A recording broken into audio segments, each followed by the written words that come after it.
দোয়া কুনুত পারেন না বলে যারা ভয়েতে বেতের নামাজই পড়েন না, তারা শুনেন তিনটা কাজ আপনার জন্য রয়েছে।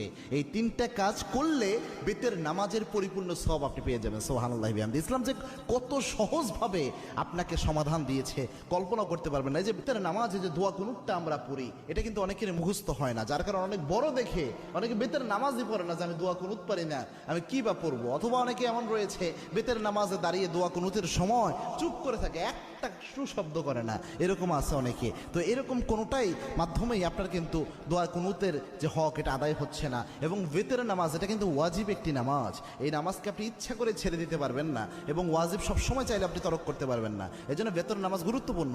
এবং কি আল্লাহর হাবিব সাল্লাল্লাহু আলাইহি ওয়াসাল্লাম বলতেন, ইন্নাল্লাহা বিতরুন ইউহিব্বুল বিতরা, আল্লাহ রাব্বুল আলামিন নিজে বেজরকে আল্লাহ রাব্বুল আলামিন নিজে ভালোবাসেন। সুবহানাল্লাহ। এবং আল্লাহর হাবিব সাল্লাল্লাহু আলাইহি ওয়াসাল্লাম সফর অবস্থায়ও প্রায় সময় চেষ্টা করতেন বেতের